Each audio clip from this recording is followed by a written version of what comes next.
الحمد لله نحمده ونستعينه ونستهديه ونعوذ بالله من شرور انفسنا وسيئات اعمالنا من يهده الله فلا مضل له ومن يضلله فلا هادي له اشهد ان لا اله الا الله وحده لا شريك له اقرارا به وتوحيدا واشهد ان محمدا عبده ورسوله فلا نبي بعده. وقال تعالى يا أيها الذين آمنوا اتقوا الله حق تقاته ولا تموتن إلا وأنتم مسلمون. فأما بعد، أحبتي الله وأخواتي في الدين أعزني الله وإياكم. Kepada Allah berikan takdir dan juga kesempatan untuk bisa lebih memahami kitab Allah dengan melanjutkan pembahasan tafsir dari kitab Umdatul Tafsir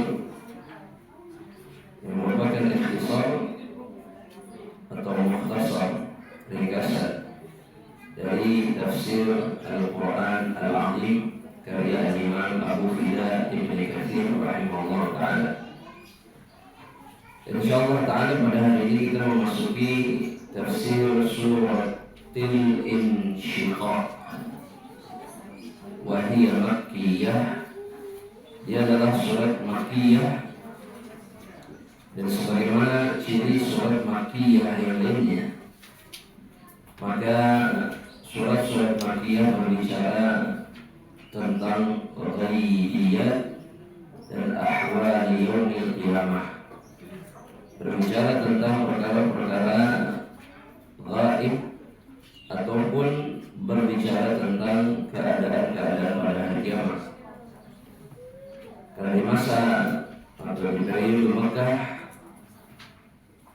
Rasulullah SAW selama 13 tahun diperintahkan oleh Allah Subhanahu Wa Taala untuk menanamkan akidah yang benar, iman yang kuat kepada hamba-hamba Allah Subhanahu Wa Taala, dan diperintahkan untuk mendakwahkannya selama hampir 13 tahun di kota Makkah. Sehingga ayat-ayat yang turun di masa ini banyak berbicara tentang perkara-perkara gaib atau perkara-perkara yang erat kaitannya dengan arkanul iman, dengan rukun iman. Al-Imam Ibn Katsir mengatakan atau menyebutkan satu riwayat dari Rasulullah SAW melalui sahabat Abu Hurairah. Kata beliau, an Abi Hurairah annahu qara'a bihim, bahwasanya Abu Hurairah radhiyallahu ta'ala anhu mengatakan bahwa Nabi Muhammad sallallahu alaihi wasallam, wa Abu Hurairah radhiyallahu ta'ala anhu ketika membaca surat Idas Sama'un Syaqqat fasajada fiha, Abu Hurairah sujud ketika membaca surat ini. Falamman sarafa, ketika Abu Hurairah selesai dari suratnya, akhbarahum, beliau memberikan kabar kepada para tabi'in, anna Rasulullah sallallahu alaihi wasallam sajada fiha, mengabarkan kepada para tabi'in bahwa nabinya Rasulnya Muhammad sallallahu alaihi wasallam itu juga sujud ketika membaca surat Al-Insyiqaq, yakni ketika melewati satu ayat yang disebut dengan ayatus sajdah, dan bukan hanya terdapat di surat Al-Insyiqaq, ya, seperti yang terdapat pada akhir ayat surat Al-Alaq ataupun di pertengahan surat As-Sajdah. Maka ini antara beberapa tempat di mana ayat-ayat sajdah ditempatkan oleh Allah Subhanahu Wa Taala. Riwayat ini sahih diriwayatkan Imam Muslim dan Nasa'i. وروى البخاري عن أبي رافع قال صليت مع أبي هريرة العتمة فقرأ إذا السماء انشقت فسجد فقلت له فقال سجدت خلف أبي القاسم فلا أزال أسجد بها حتى ألقاه. Al-Imam Al-Bukhari meriwayatkan dari seorang tabi'in yaitu Abu Rafi' di mana beliau berkata, "Sholaitu aku salat ma'a Abi Hurairah bersama Abu Hurairah al-atamah." Saya mau tanya dulu ya, oleh ibu khususnya apa yang dimaksud dengan salat atamah? Siapa yang bisa jawab? Ada gitu sholat atamah di dalam Islam ada? Apa itu sholat atamah?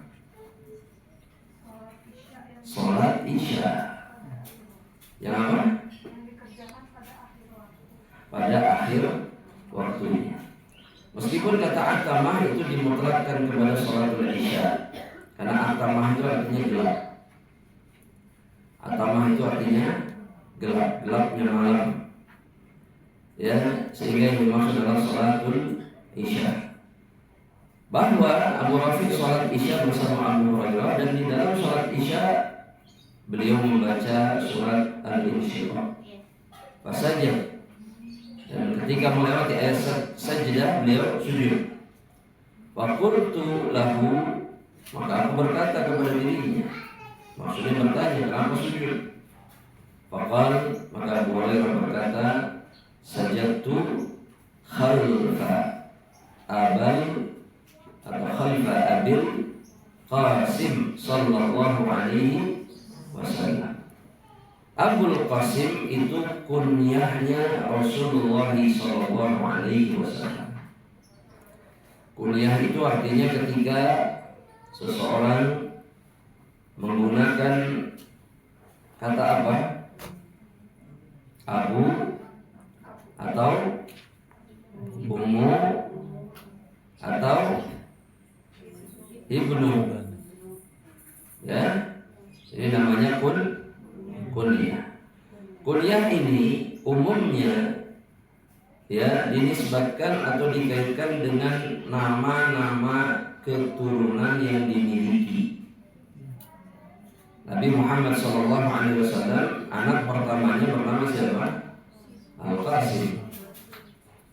Dan perlu dicatat oleh ibu sekalian, kunyah ini hanya boleh digunakan oleh Rasulullah SAW.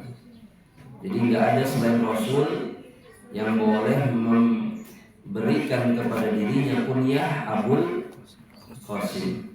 Meskipun mungkin saja di antara anaknya ada yang bernama Qasim, tapi menyebut kemudian dirinya dengan Abul Qasim ini hukumnya haram, karena Nabi mengkhususkannya untuk dirinya sendiri. Jadi Nabi sendiri mengatakan bahwa kunyah Abul Qasim itu hanya untuk diriku saja. Ya, jadi nggak boleh. Nah, kata Abu Hurairah, sajadtu khalfa Abil Qasim, saya sholat di belakang Rasulullah SAW, Abul Qasim, fala azalu asjudu biha hatta alqah. Saya akan tetap sujud ketika melewati ayat sajdah sampai saya berjumpa dengan Rasulullah sallallahu alaihi wasallam, yakni sampai beliau diwafatkan oleh Allah. Karena tidak ada yang berjumpa dengan Rasulullah SAW ya setelah Rasul tidak ada kecuali dirinya telah diwafatkan oleh Allah Subhanahu wa taala.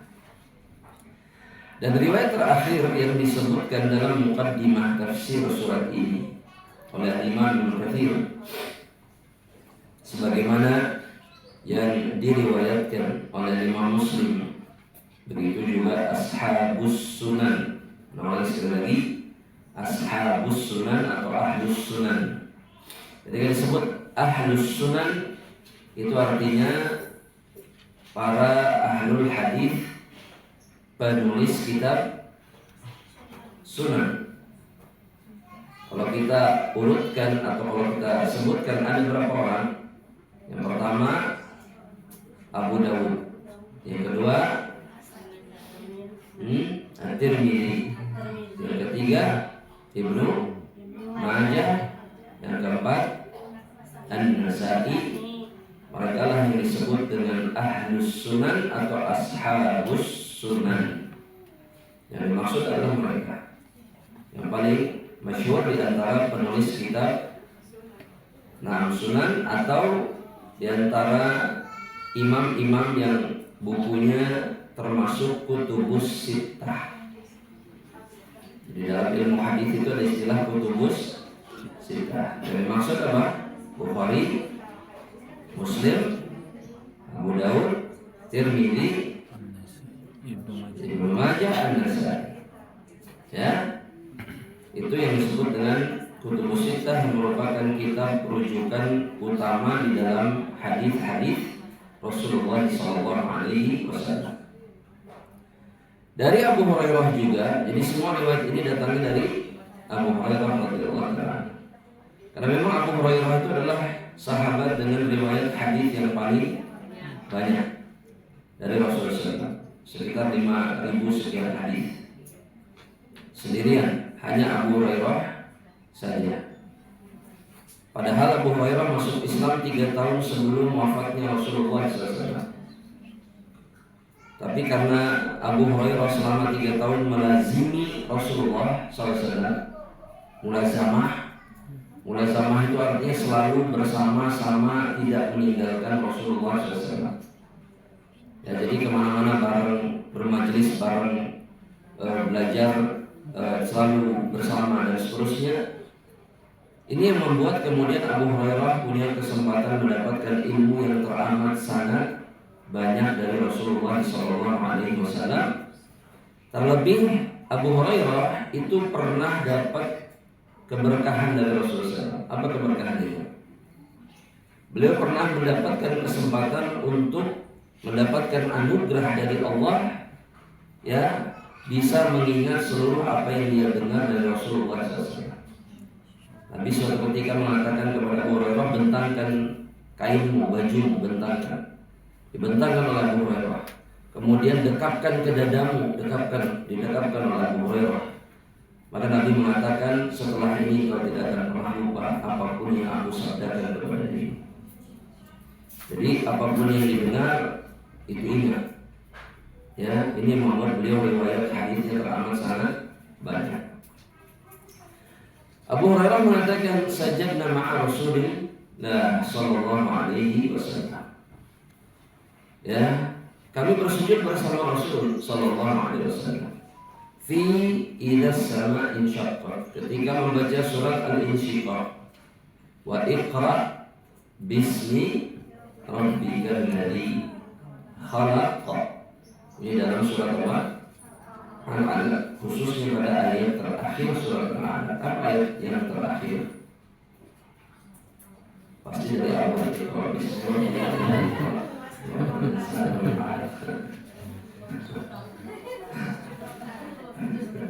Wasjud.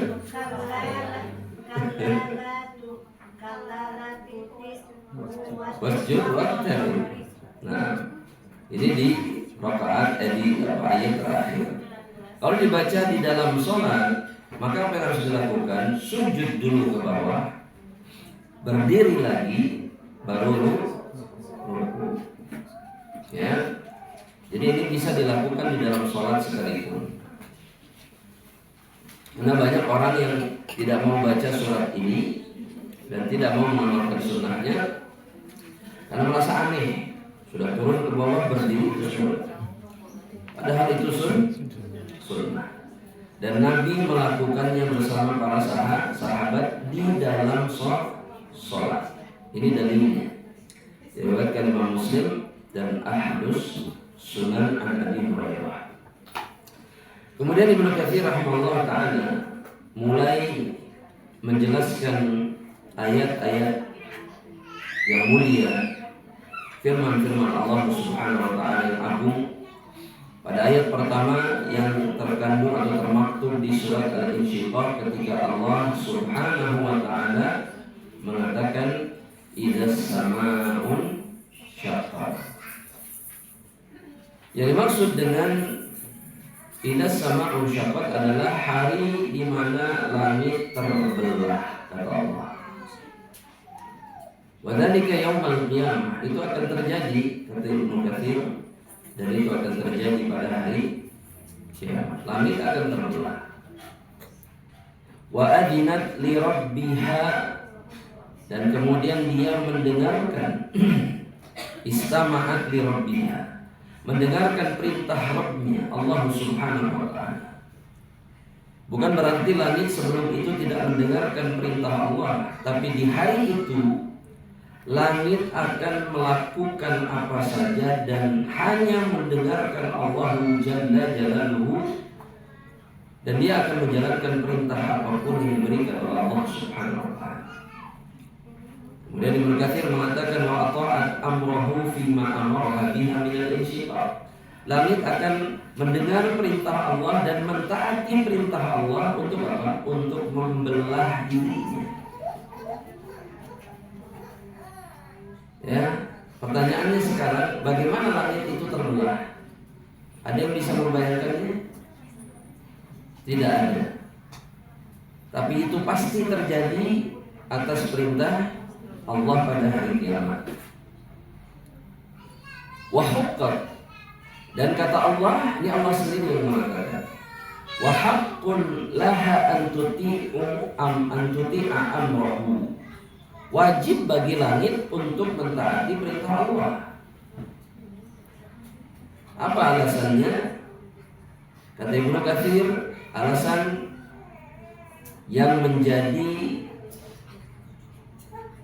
sebab kenapa Allah mengatakan huqqat li'annahu al-'azim alladzi la yumani'u wa la yughalib. Karena Allah Subhanahu wa taala dialah zat yang maha agung, yang tidak boleh dan tidak bisa ditolak apapun keinginannya, wala yughalab, dan tidak ada yang bisa mengalahkan Allah. Bal qad qahara ala kulli syai'in wa dalla lahu kullu syai'in. Bahkan kata Ibnu Katsir, Allah lah yang menguasai, mengalahkan segala sesuatu yang ada di alam semesta ini, dan segala sesuatu hina dan tunduk patuh kepada dirinya.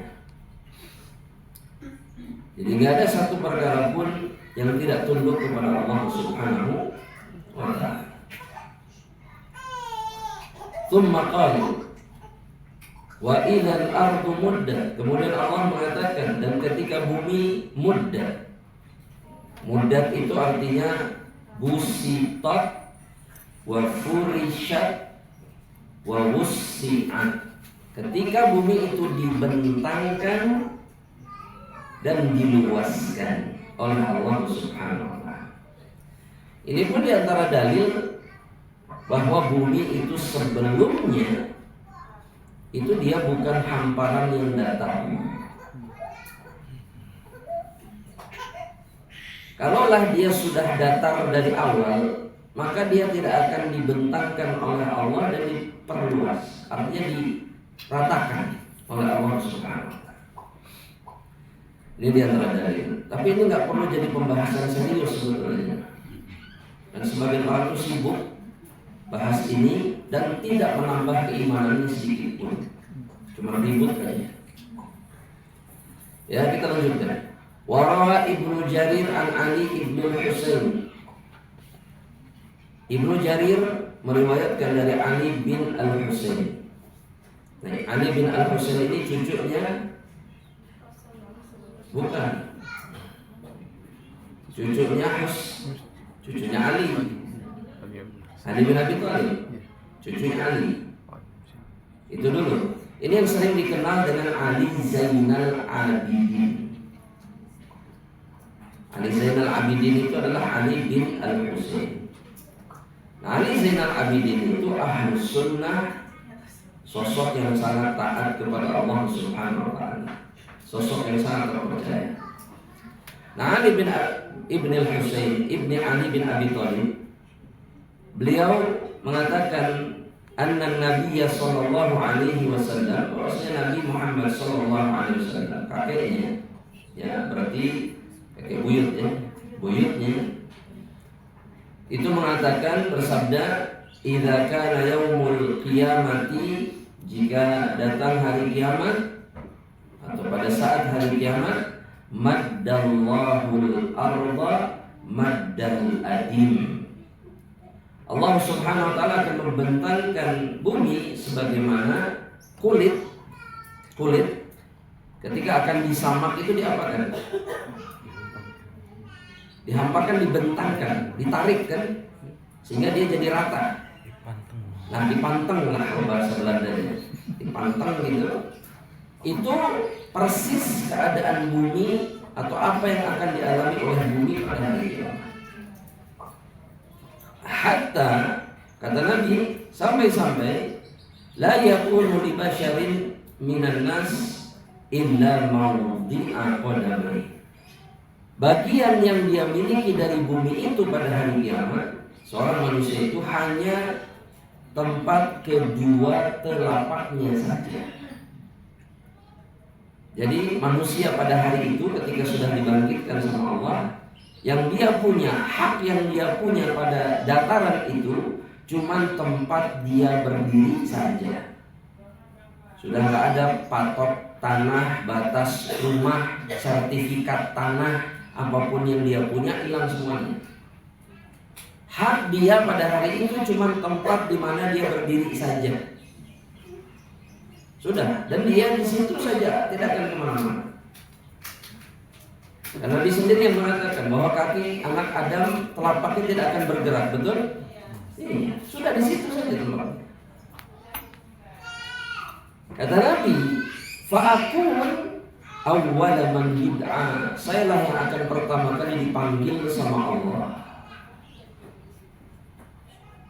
Wa Jibrilu an yaminir rahman, dan Jibril ada di samping kanannya Allah Subhanahu wa ta'ala.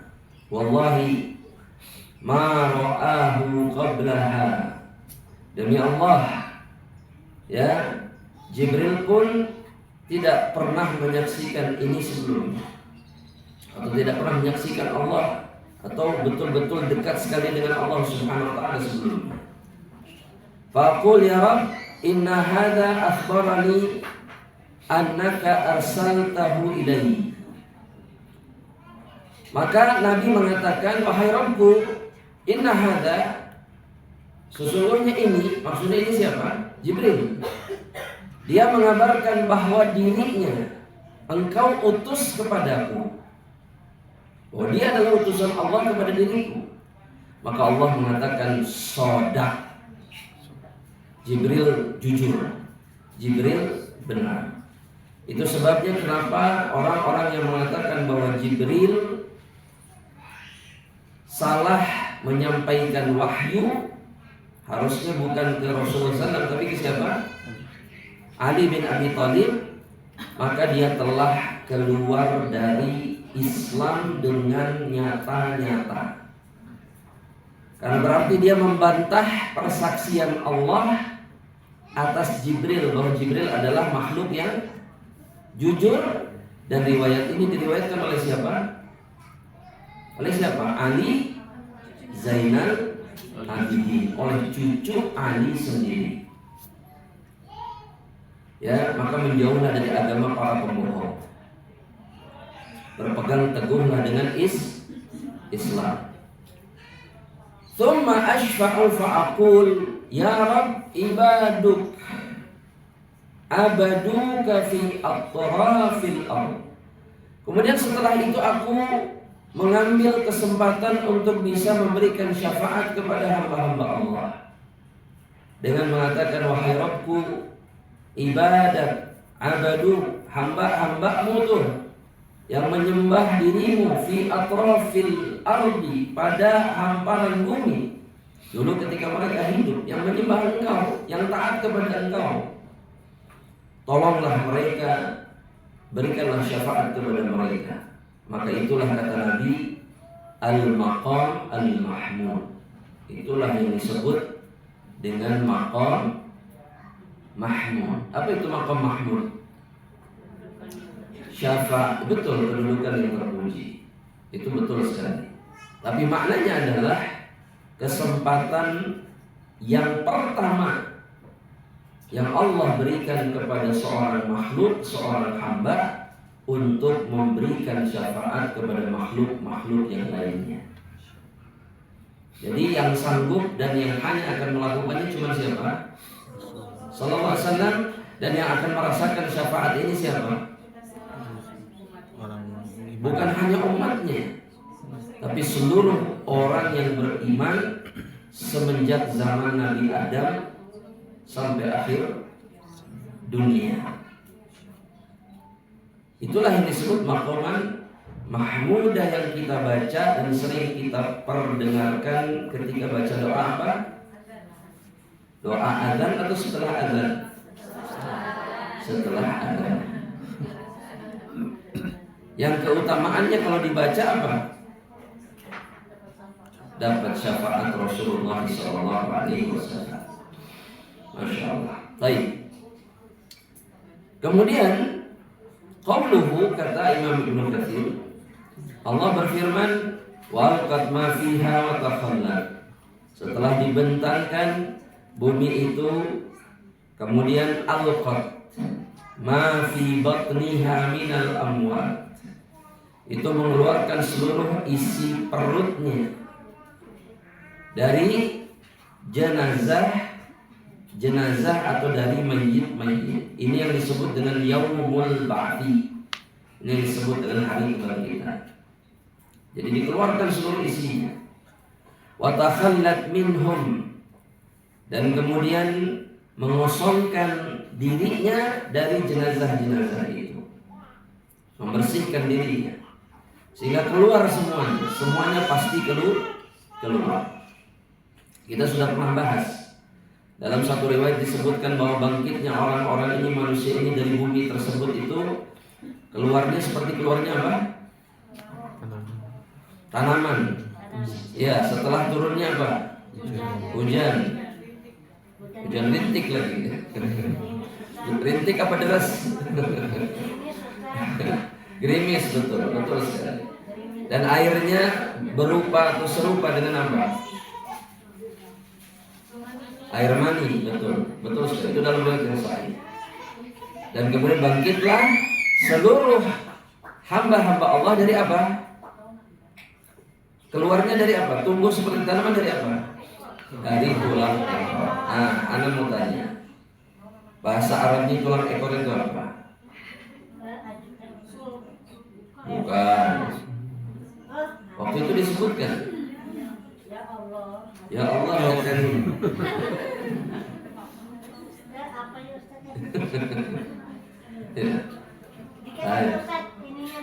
Ain, depannya ain.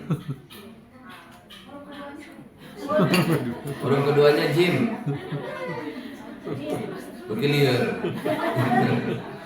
Huruf ketiganya ba.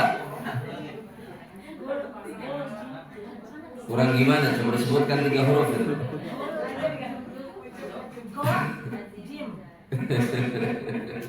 Ain jim ba.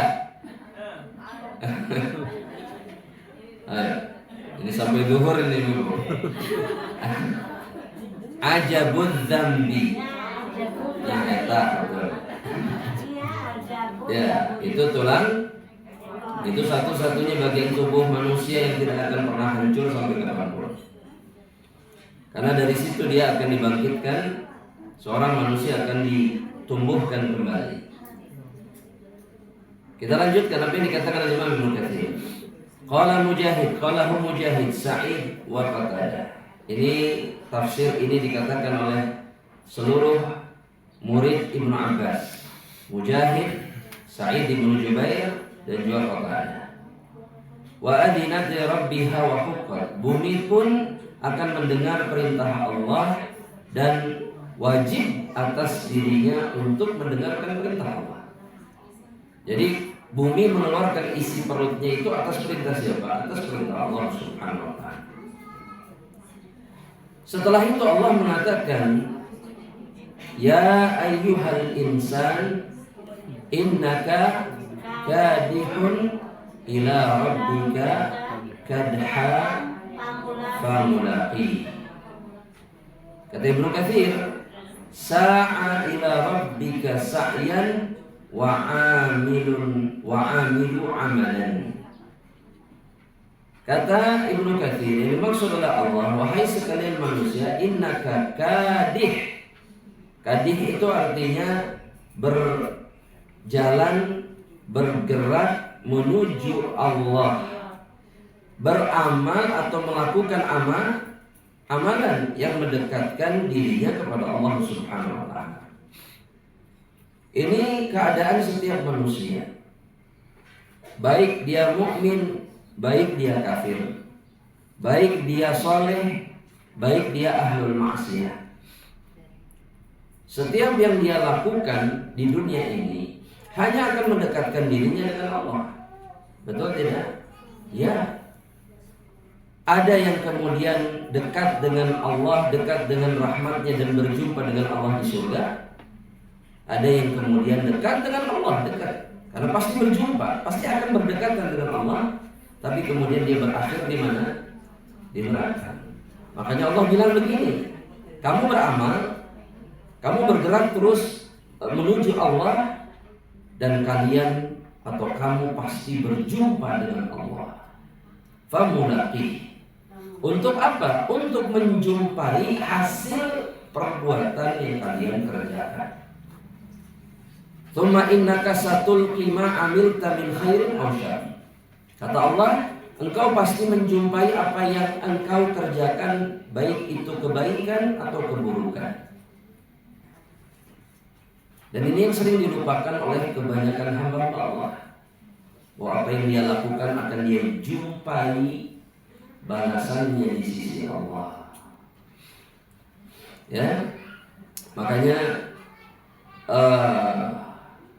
ketika seseorang itu sibuk bermaksiat kepada Allah Subhanahu wa ta'ala, itu tanda dan isyarat bahwa dia tidak sadar atau tidak menyadari konsekuensi yang akan terjadi ketika dia berjumpa dengan Allah. Apa yang akan dia dapatkan? Kalaulah dia sadar, maka dia akan berhenti dari kemaksiatan. Ya, saya mau tanya. Orang itu kalau berbuat dosa, takut nggak sih sebenarnya? Ada kekhawatiran nggak dalam hati? Ada. Pertanyaannya, ketika khawatir, kenapa nggak berhenti? Coba, siapa yang bisa jawab? Kenapa nggak berhenti?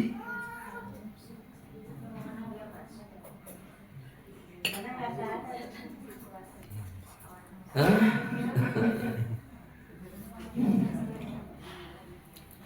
Kenapa nggak berhenti? Takut. Kalau takut kita takut. Kita kan kalau masuk satu tempat yang menakutkan, lanjut atau mundur? Mundur. Baik. Itu di dunia ya. Naik gunung, muri dintil, aduh udah turun lagi. Masuk rumah angker, aduh kok begini suasananya, keluar lagi. Betul? Nah sekarang kalau maksiat, ada takut ada khawatir ada ketenangan tidak ada. Pertanyaannya kenapa nggak berhenti? Karena tidak menyadari apa yang akan dia jumpai kelak pada hari kiamat. Makanya orang mukmin itu, ibu-ibu sekalian, jangan hanya mengingat surga,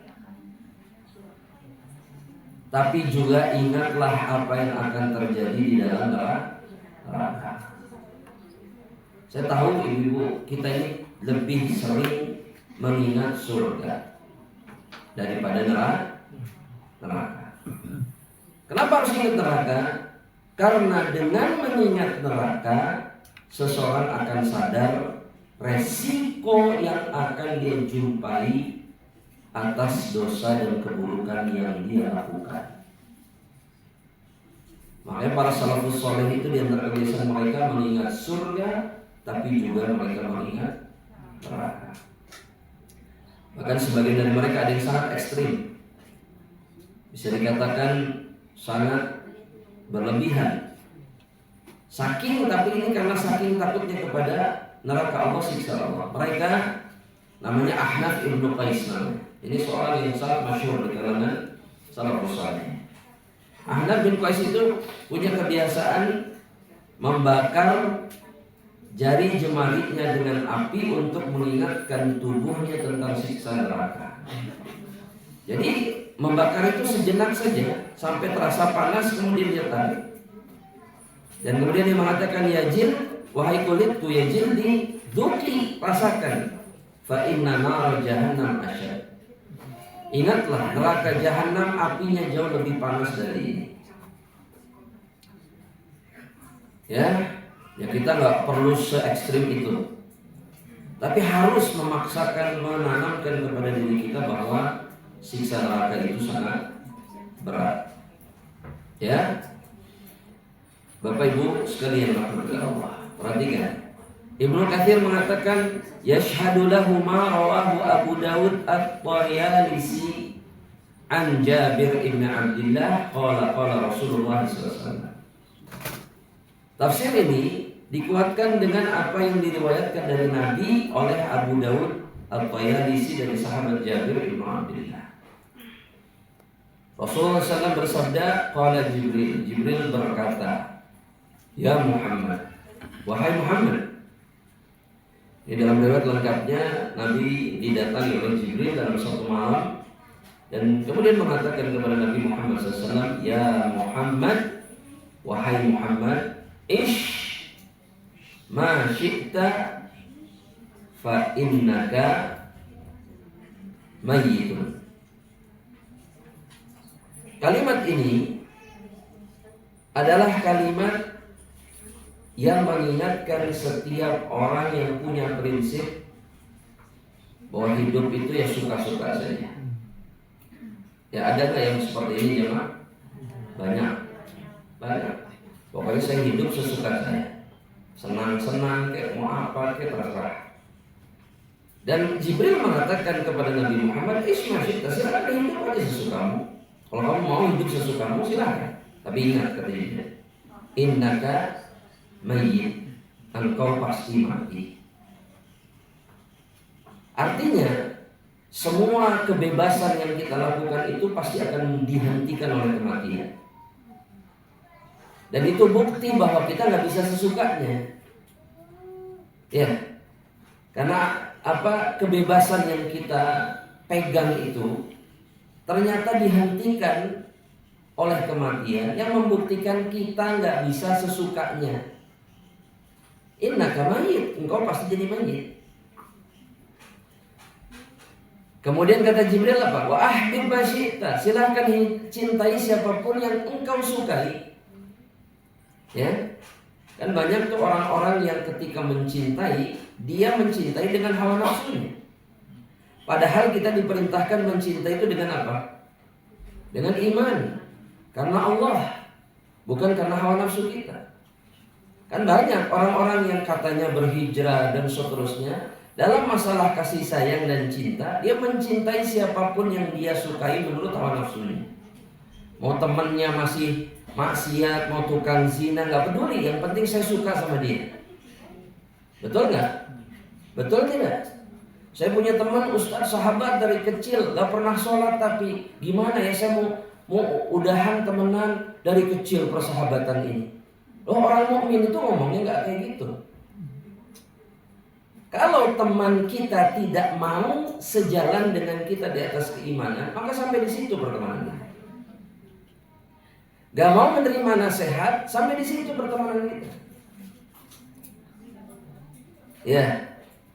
Nah, Jibril mengingatkan, silahkan cintai siapapun yang kau suka, tapi ingat, fa innaka mufariquhu, engkau pasti berpisah dengan diri.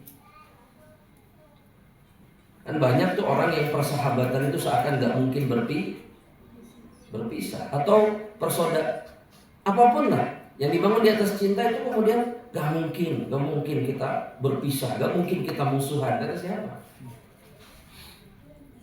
Betul? Betul gak ini? Betul. Dan Nabi sudah menyebutkan dalam riwayat yang lain kaidah membenci dan kaidah mencintai. Dalam satu riwayat Nabi mengatakan begini, ibu-ibu, ini kaidahnya ibu. Ya.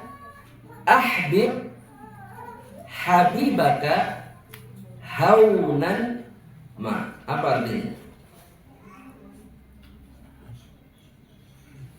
Wah, dicari dulu di Google. Ayo, siapa yang dapat artinya duluan?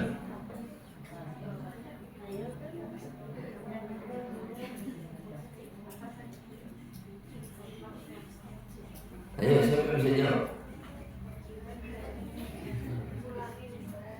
Oh, ulangi.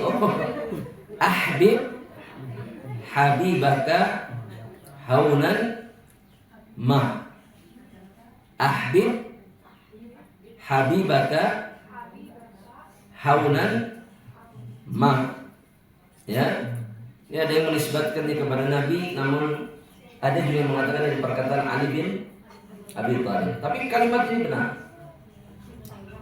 Cintailah orang yang engkau cintai haunan ma, sekedarnya. Sekedarnya aja. Kenapa? Asa an yakuna bagi waka yauman ma. Karena pada suatu hari dia bisa jadi orang yang engkau benci. Makanya jangan berlebihan ketika mencintai seseorang. Wah, pokoknya ini mah soulmate pokoknya. Soulmate itu artinya temannya jiwa. Wah, berat itu. Gak mungkin pisah. Padahal di suatu hari kemudian dia jadi musuh yang paling dia benci. Nah, kalau sudah benci, abghid, bencilah bagi boka haunan, sekedarnya. Jangan berlebihan juga. Ya, saya mau tanya, kita kalau benci sama orang gimana? Ibu, lo benci sama orang gimana? Biasa aja atau maksimal? Hah, gitu. Dendam seumur-umur. Iya, seumur-umur 7 turunan udah sudi. Sudah, itu sudah. Pokoknya saya mawat, mun saya mawat, terido mun datang. Kalau musuhnya datang takziah atau menyentuh tubuh saya nggak ridho. Wah, ini sudah top. Kata dalam kalimat ini, sekedarnya kenapa? Wa asa an yakuna habibaka yaum. Karena engkau, orang yang kau benci itu bisa jadi pada suatu hari nanti jadi orang yang sangat engkau cintai. Buktinya apa? Buktinya Umar dengan Rasulullah SAW. Umar itu kebenciannya kepada Rasul itu sudah sampai pada titik mau memotong leher Rasulullah SAW. Nggak taunya di kemudian hari tidak ada manusia yang lebih dicintai oleh Umar melebihi siapa? Rasulullah SAW. Dan itu terjadi kepada setiap hamba Allah. Makanya jangan berlebihan. Semua itu jangan berlebihan. Ya. Dan kemudian Jibril mengatakan dalam riwayat yang sedang kita bacakan dalam Umdatul Tafsir, ini menjadi dalil yang ingin disampaikan oleh Ibnu Katsir. Wa'mal masyita, silahkan beramal sesukamu. Tapi ingat, fa innaka mulaqihi, sesungguhnya engkau akan berjumpa dengan Allah untuk mendapatkan balasan. Wa minan nas, kata Ibnu Katsir, kemudian di sini beliau menjelaskan masalah lughawiyah dalam ayat tersebut. Minan nasi man yu'idu ad-dhamira ala qawlihi rabbika ay famulaqin rabbika. Ada sebagian ahli ilmu yang mengembalikan makna kata ganti pada huruf ha, mulaqihi. Itu engkau akan menjumpainya atau dirinya. Nah, dirinya ini yang dimaksud siapa? Rabbika. Maksudnya Rabbmu. Famulaki Rabbika. Kalau ini artinya atau maknanya, maka yang dimaksud oleh Allah dengan famulaki ma'nahu fayujazika bi'amalika wa yukafi'uka ala sa'yika. Allah akan membalas amalanmu dan memberikan balasan yang sepadan atas usahamu di dunia. Ya. Ini maknanya. Wa ala hadza fa kullal qawlaini mutalazim. Makna yang lain, maknanya adalah engkau akan menjumpai apa yang kau lakukan. Ya. Karena memang nanti setiap dari kita membaca catatan-catatan apa? Dan kita ketemu dengan seluruh apa yang kita lakukan, tidak ada yang terlewatkan. Hari Kamis tanggal sekian, jam sekian, detik kesekian dia begini, detik berikutnya dia begitu, detik berikutnya dia begitu. Nah, itu tercatat dengan sangat lengkap pada catatan-catatan amal kita. Jadi nggak ada yang terluputkan. Ya. Sebagian orang bikin diari. Hari ini aku begini dan begitu. Gak ada gunanya. Gak ada gunanya. Karena itu tidak lantas kemudian membuat dirinya sadar kesalahannya, dosanya apa, kekurangannya apa dalam amal soleh. Itu cuma mencurahkan isi hatinya saja, betul? Betul. Dan buku yang tidak pernah melewatkan apapun dari keseharian kita, itu hanya catatan-catatan amal yang ditulis oleh Raqib hati. Ya, itu diari yang sebenarnya. Lengkap. Dan tidak ada satupun di antara kita yang bisa mengingkarinya. Jadi para ulama mengatakan, ya, mungkin sebagian dari kita bertanya-tanya, kenapa harus dicatat? Bukankah Allah Maha tahu? Betul. Tapi Allah melakukan itu, kata para ulama, hikmahnya apa? Agar gak ada satupun di antara kita yang bisa membantah. Catatannya ada. Iya. Kita kan kalau ngutang kan begitu. Kalau ada catatannya bisa bantah nggak? Kalau nggak ada, sok saha saya ngutang, iraha, sok saha saksina. Makanya biasanya orang ngutang itu suka ngajak berdua di tempat yang tersembunyi. Punten imam kami ayah. Nah, kalau ketemu orang ngutangnya kayak gitu, pastikan dia tidak mau bayar. Karena dia takut. Bukan malu. Takut saudaranya kemudian punya hujah untuk menagih hutangnya. Kalau orang niat bayar hutang dari awal, maka dimanapun, kapanpun, dihadapkan siapapun, dia akan berhutang dan siap mempertanggungjawabkan hutang. Kita lanjutkan, ibu sekalian Allah. Qala Ibnu Abbas berkata, ya ayyuhal insan, innaka kadihun ila rabbika kadhan. Ibnu Abbas mengatakan, menafsirkan ayat ini dengan mengatakan, ta'malu amalan talqallahu bihi khairan kana aw syarra. Engkau itu melakukan amalan yang engkau akan jumpai di sisi Allah, baik atau buruk amalan tersebut. Qala Qatadah, ya ayyuhal insanu innaka kadihun ila rabbika kadhan. Artinya, inna kadhaka ya ibna Adam la dhaif.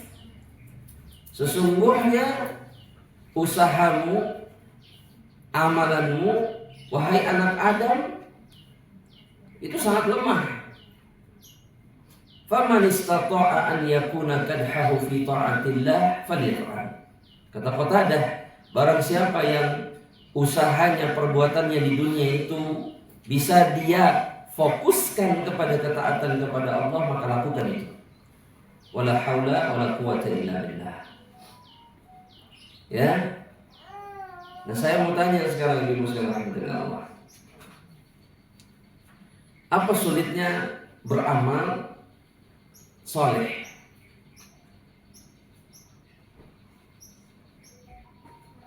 saking sunyinya kedengaran suara burung. Apa sulitnya? Dosa yang menghalangi kita. Selain itu, tidak ada ilmu, jahil berarti, kejahilan. Terus apa lagi? Teman-teman yang jauh dari Allah. Itu jarang disadari sebagai penyebab bahwa yang membuat kita jauh dari beramal itu teman-teman yang gak taat, teman-teman yang gak soleh atau soleh. Terus apa lagi? Apalagi dulu? Satu lagi. Apa? Nafsu. Oh, rebahan saja. Itu apa kategorinya? Malas, ya. Rasa malas yang tidak pernah dilawan. Atau satu lagi yang sebetulnya Anda ingin dijawab sebetulnya disampaikan oleh Ibu apa coba? Lemahnya bermunajat atau beristi'anah kepada Allah. Jadi nggak pernah minta tolong sama Allah Subhanahu wa Ta'ala. Kita tuh cuma ngandelin diri kita sendiri. Banyak tuh orang-orang yang ketika beramal mengandalkan kemampuannya sendiri. Padahal kita nggak akan pernah sanggup kalau bukan karena Allah menolong kita. Ya, kita tuh sering begini, Ibu, melihat orang rajin segala macam hebatnya, masya Allah. Hebat dia memang beda dari orang lain. Padahal bisa jadi penyebab utamanya adalah karena saudara kita itu selalu minta tolong sama siapa? Allah. Ya, ini jangan lupa para salafus soleh itu bisa sangat luar biasa karena mereka tidak pernah putus beristi'anah kepada Allah. Ya, jadi kalau kita ingin sempurna, ingin baik, ingin jadi hamba yang saleh dan sempurna ketaatannya kepada Allah, maka teruslah minta pertolongan Allah Subhanahu wa Ta'ala. Makanya Qatadah di akhir perkataannya tadi bilang apa? La quwwata, nggak ada kekuatan kecuali hanya dengan pertolongan Allah Subhanahu wa Ta'ala. Tsumma qala, kemudian Allah mengatakan seperti ini. Ini mungkin yang terakhir. Fa amma man utiya kitabahu biyamini. Adapun orang-orang yang kelak pada hari itu, pada hari kiamat, diberikan kitabnya dan dia terima dengan tangan kanannya.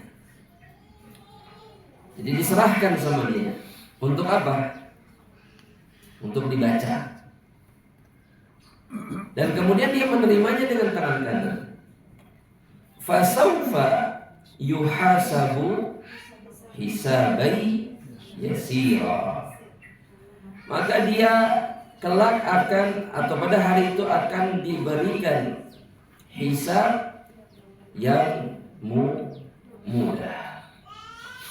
Kita seingat sepanjang ingatan anak pernah diajarkan doa minta hisab yang mudah, betul? Ya. Apa itu doanya? Hasan, Allahumma hasibni hisaban yasira. Doa itu diajarkan dan diamalkan oleh Nabi Muhammad SAW sendiri dalam sholat-sholatnya setelah tahiyat, sebelum salam. Dan itu bentuk pengamalan dari firman Allah Subhanahu wa Ta'ala yang satu ini. Surat Al-Insyiqaq ayat berapa? Ayat 8. Apa yang dimaksud dengan hisaban yasira? Sahlan, mudah, bila ta'sir, tanpa ada kesulitan. Maksudnya la yuhaqqaq alaihi jami'u daqaiqi a'malihi. Tidak akan dicek, tidak akan dipastikan setiap detail amalannya. Jadi nggak detail. Allah itu menghisabnya nggak detail. Nggak semuanya ditanya sama Allah, tidak. Ya, fa inna man husiba kadzalik yuhlak atau yuhlik La muhalah. Karena orang kalau ditanya detail amalannya, contoh ditanya atau dicek detail amalannya itu dengan pertanyaan. Kita kan begitu ya, kalau mengecek sesuatu itu pasti apa? Bertanya. Kamu melakukan ini enggak? Iya. Kenapa kamu melakukan itu? Itu detail. Oh, saya begini loh. Kenapa begitu? Betul? Nah, yang ditanya seperti itu pada hari kiamat, dia pasti binasa, pasti diadab. Itu sebuah kepastian, kata Ibnu Katsir.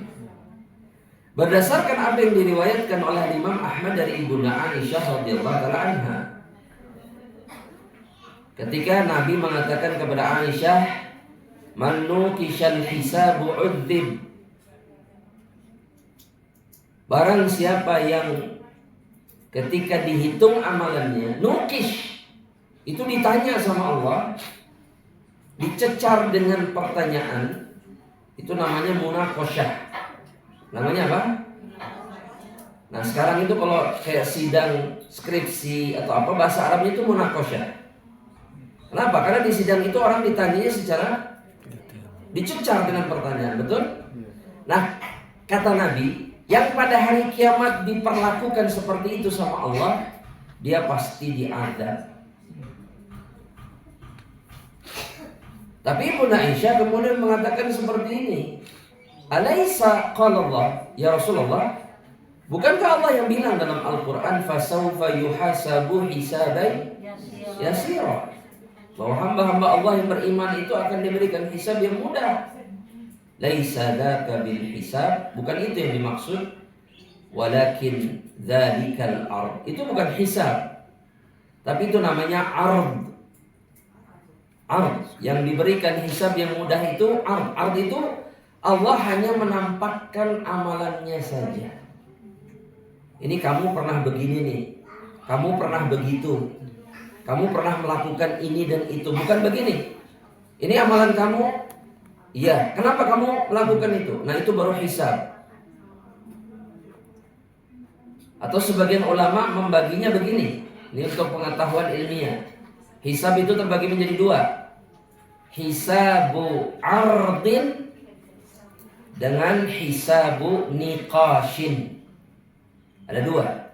Hisabu ardin itu adalah hisabnya yang mudah, orang beriman yang mudah. Jadi cuma ditampakkan saja, dibukakan kitabnya, ditunjukin sama Allah, ini amalanmu, kamu pernah begini, kamu pernah begitu, cuma begitu. Tapi kalau orang hisab yang kedua, Allah selain mengatakan ini amalanmu, Allah akan bertanya, kenapa kamu melakukan ini? Nah, itu yang disebut dengan niqash. Yang seperti ini hisabnya pasti diadab. Mau yang mana ini, Bu? Yang pertama. Apa yang sudah dilakukan supaya dapat hisab yang pertama? Minimal berdoa yang banyak. Allahumma hasibni hisaban yasira. Ya, jangan lupa, jangan minta rizki terus. Rizki mah pasti datang, gak mungkin enggak. Itu aja, Ibu. Boleh minta rizki, tapi jangan itu terus. Karena rizki mah pasti datang. Rizki itu gak mungkin meleset. Nah, kalau keadaan kita di akhirat kita belum tahu. Tapi kalau rezeki sudah pasti, perintahnya cuma berikhtiar saja. Ya. Siapa yang suka ngamalin doa ini? Allahumma hasibni hisaban yasira. Banyak? Semuanya? Alhamdulillah. Mudah-mudahan Allah ijabah doa-doa kita untuk diberikan hisab yang mudah, insyaallah. Kata Nabi, man nukishal hisab yaumil qiyamati udzib, barang siapa yang didebat ketika hisab, dicecar dengan pertanyaan oleh Allah ketika dihisab, maka dia pasti diazab. Dalam riwayat yang lainnya Diriwayatkan oleh Imam Ibnu Jarir dari Ibunda Aisyah juga. Rasulullah sallallahu alaihi wasallam mengatakan, "Innahu laisa ahadun yuhasabu yaumal qiyamah illa mu'adzaban." Tidak ada satu orang pun yang ketika dihisab. Maksud di sini dihisab di sini adalah hisabun niqash. Melainkan dia pasti diadab. Maka Aisyah mengatakan hal yang sama, bukankah Allah berfirman fasaufa yuhasabu hisaban yasira, qal dzakal ard, itulah atau itu yang disebut dengan al-ardu. Allah cuma menampakkan amalan saja. Innahu man nuqishal hisab udzib. Barang siapa yang didebat, dicecar dengan pertanyaan ketika hisab, maka dia pasti diadab. Ya. Nasallallahu salamata wal afiyah. Yang terakhir diriwayatkan dari Ibunda Aisyah juga oleh Imam Ahmad, sami'tu Rasulullah sallallahu alaihi wasallam yaqul fi ba'di salatihi, aku mendengar Rasulullah sallallahu dalam beberapa salatnya mengatakan, Allahumma hasibni hisaban yasira. Allahumma rzuqna hisaban yasira insyaallah. Falamma insarafa qultu ya Rasulullah mal hisab al-yasir. Ibunda Aisyah ketika mendengar doa ini bertanya sama Nabi, apa itu hisab yang mudah ya Rasulullah? Nah, ini penjelasan Nabi yang jauh lebih detail dari sebelumnya. An yandura fi kitabihi fayatajawazu lahu anhu, yaitu ketika seorang hamba melihat kitabnya, ditunjukkan amalannya sama Allah, tapi kemudian Allah memaafkan kesalahan dan dosa-dosa. Innahu man nuqishal hisab ya Aisyah yawma idzin halak. Karena ini cecar dengan pertanyaan ketika hari hisab, wahai Aisyah, dia pasti binasa karena diadab oleh Allah Subhanahu wa taala. Nasallallahu as-salamata wal afiyah. Itu akhir perjumpaan kita insyaallah di pagi hari ini. Ibu sekalian rahmatullah Allah Subhanahu wa taala. Insyaallah kita lanjutkan perjumpaan berikutnya باذنillah taala. Jika ada pertanyaan, silakan. Tafadhal.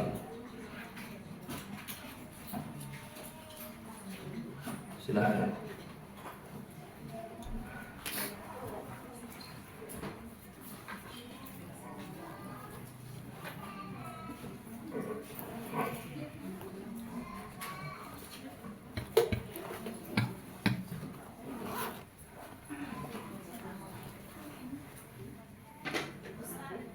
Nah, silakan.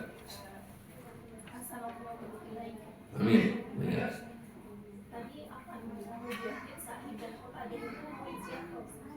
Ibnu Abbas, Mujahid, Qatadah, Sa'id bin Jubair. Itu tiga ahlu tafsir yang semuanya murid Ibnu Abbas radhiyallahu ta'ala anhu. Hah? Tabi'in ya, semuanya tabi'in.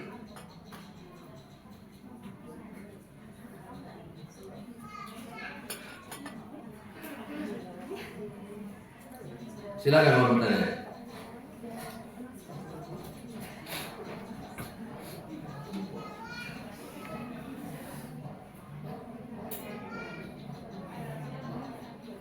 Ibu, silakan.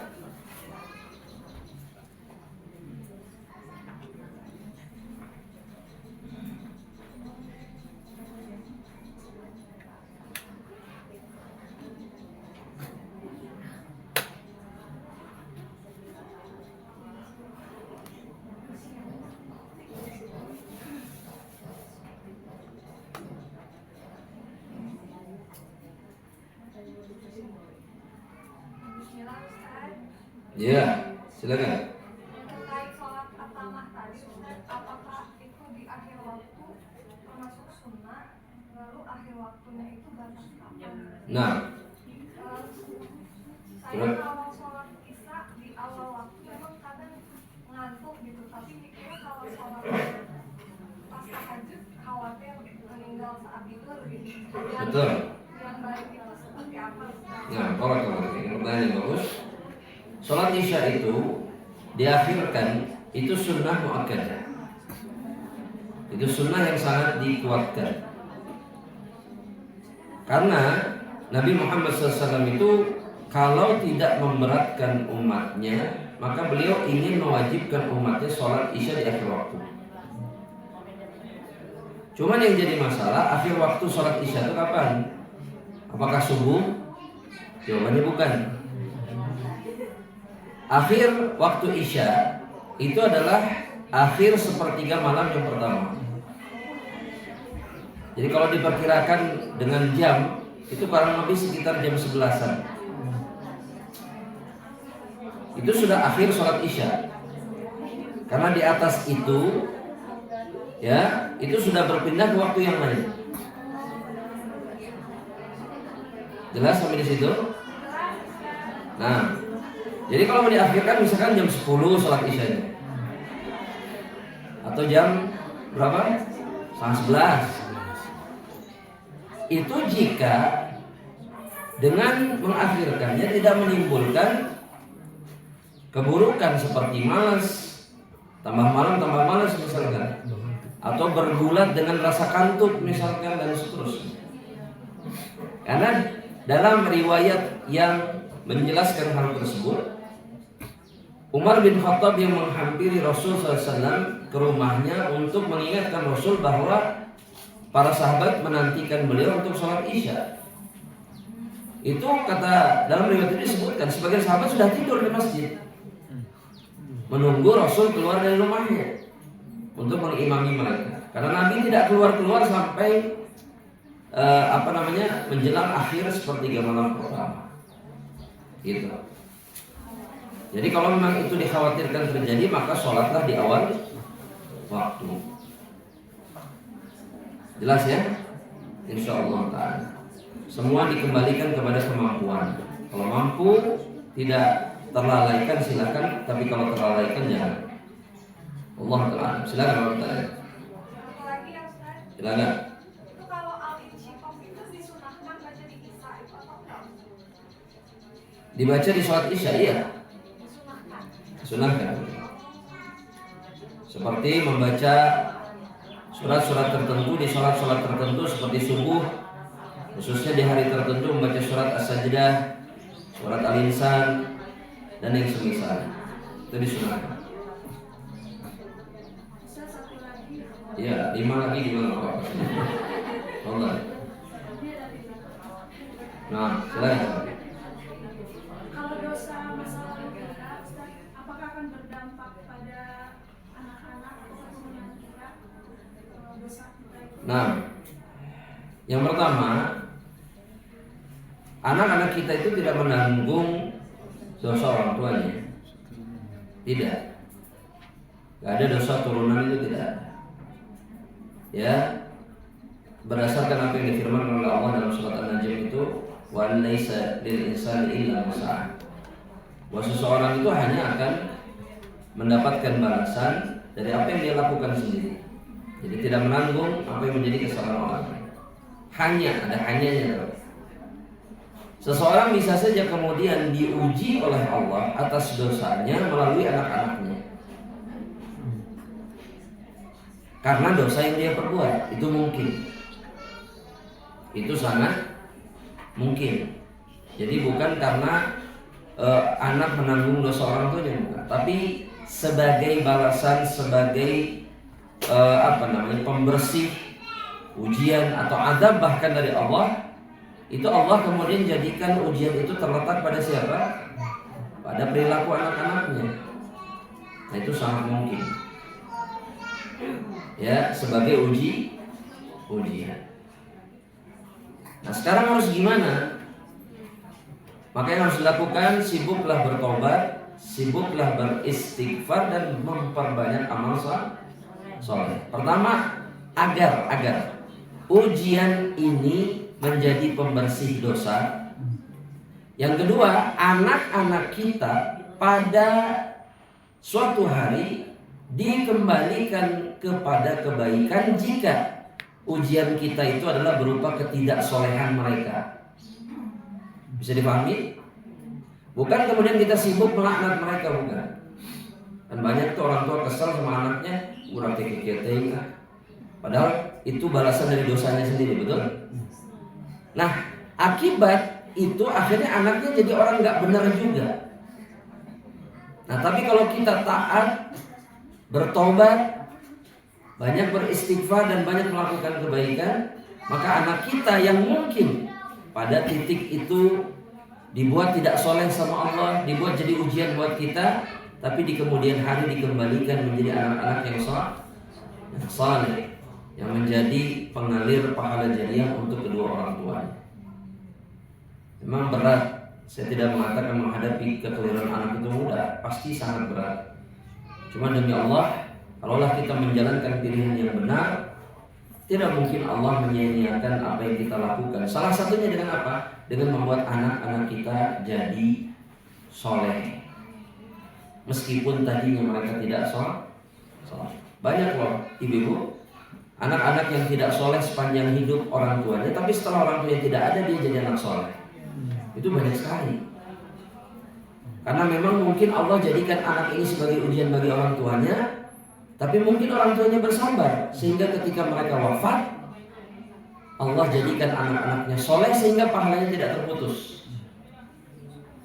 Jadi sabar aja sudah, hadapi semuanya dengan sabar. Mudah-mudahan Allah tolong kita semua. Amin. Silakan kalau pertanyaan.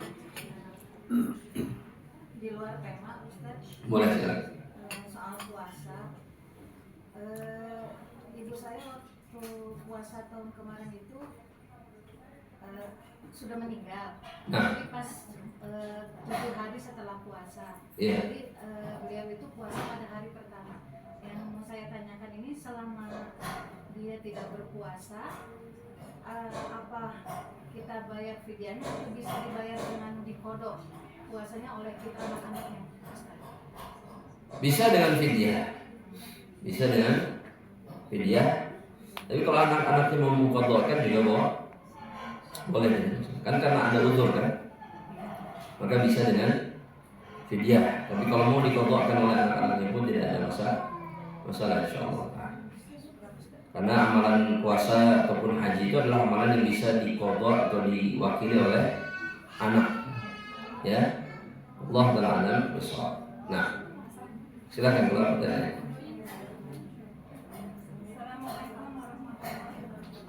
Assalamualaikum warahmatullahi wabarakatuh. Silakan. Dalam hadis kelima bab jenazah dalam kitab Bulughul Maram, Nah, disebutkan bacakanlah surat Yasin atas orang yang hampir mati di antara kamu. nah, Yang dimaksud di sini, apakah itu mutlak Ustaz, kita harus membacakan surat Yasin? nah, itu saja Bu. Iya. Nah. Hadis ini, riwayat ini diperselisihkan kekuatan derajatnya. Banyak ahlul hadis yang mendhaifkan riwayat ini, sehingga ini tidak diamalkan. Sampai di situ bisa dipahami ya. Bagi mereka yang mengikuti atau yang condong kepada pendapat muhaddisin yang mengatakan riwayat ini lemah, maka membaca surat Yasin dalam kondisi seperti ini bukan sunnah. Al-Imam Ibnu Hajar memasukkan riwayat ini ke dalam kitab Bulughul Maram karena beliau menilai riwayatnya hasan. Dalam pandangan siapa? Ibnu Hajar. Nah, anggap hadis ini riwayat ini hasan. Yang dimaksud dengan membaca surat Yasin kepada jenazah itu apakah setelah mereka tidak ada, setelah jadi mayit, atau ketika mereka sakaratul maut? Ibu, ketika sakaratul maut. Iya, sebelum. Karena orang kalau sudah datang sakaratnya, dia sudah disebut mayit. Karena pasti mati. Betul tidak? Iya. Sakarat itu adalah rasa sakit karena ruh dicabut. Dalam beberapa asar disebutkan seperti burung hidup-hidup dimasukkan ke api yang mendidih, ke minyak yang mendidih. Sakitnya begitu. Atau seperti kait besi yang dikaitkan ke benang wol yang basah. Jadi apa ya? Nyangkut. Jadi butuh perjuangan, susah. dan itu sangat menyakitkan.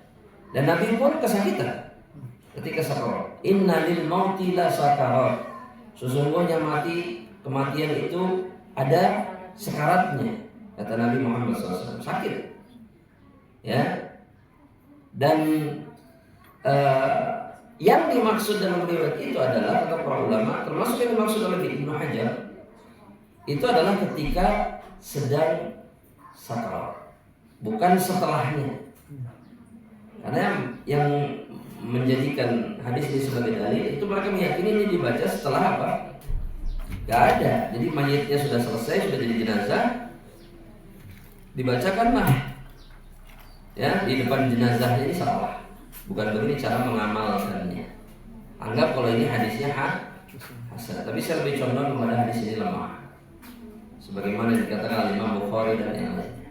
Allah Ta'ala bisawab. Mudah-mudahan jelas Bu ya?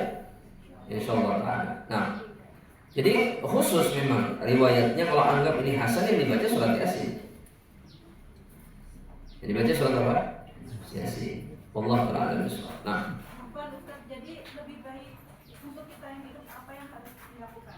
Nah, kalau untuk yang hidup, yang terbaik yang bisa dilakukan kepada mayit itu adalah mendoakannya.